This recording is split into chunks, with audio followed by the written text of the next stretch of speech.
Why write a book now? Well, first of all, with all the people coming down the keys, my attorney, Nick Kristen, said, hey, you got to write the story. And then after I got into it, and we started not only talking about the talent and building the team, we started talking about the struggles, that I went through and my family went through. Both of my sons played football. I never saw either one of them play a game. And, the book was almost an apology to my sons and my family that, hey, I would have liked to have been there for you, but I was always trying to win a championship. I always felt like I had to outwork the opposing coach. And so in some ways it was apology to my family. And I talked to my boys about it, and they said, hey, Daddy, says, we understand we would have loved to have had you there. But by the same token, we benefited from all those, successes that you had. Like the one son, Chad, in fact, there's a chapter in the book about it.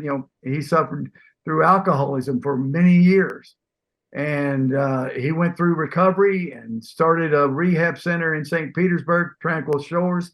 Now he's got a second one right outside of Austin, Tranquil Hills, super successful. And it's really, really rewarding for me to put that in the book. But how much did you beat yourself up over that? Do you take responsibility in some way that your son became an alcoholic?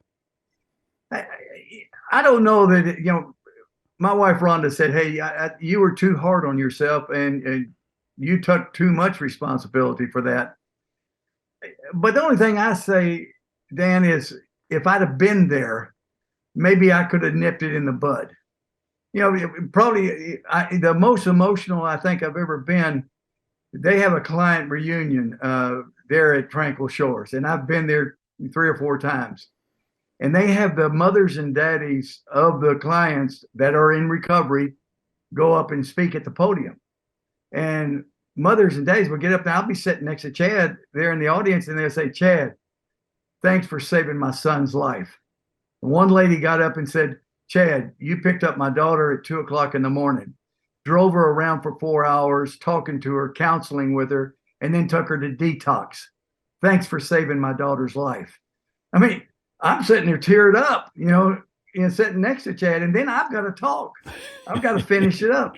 And I said, listen, I won national championships, I won Super Bowls. And I said, nothing that I've ever done can compare to what y'all are doing, saving lives. Well, you look at I know I've talked about this on my show about being at SportsCenter. I was working second shift for 15 years and missed out on an awful lot. And you never, my wife said, stop beating yourself up.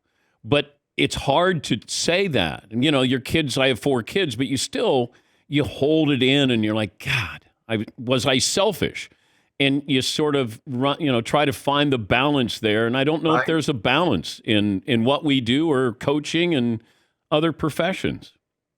I speak to companies all the time, and I visit with the CEOs and the presidents and et cetera, et cetera.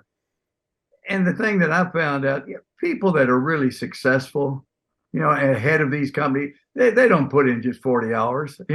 They sacrifice. Yeah. They have their struggles, just like. So it's not just in sports. It's not just head football coaches. I think sometimes head football coaches take it a little bit to the extreme, sleeping in the office and stuff. But really, anybody really successful, they got to put their whole body into it. It can't be just a 40-hour week.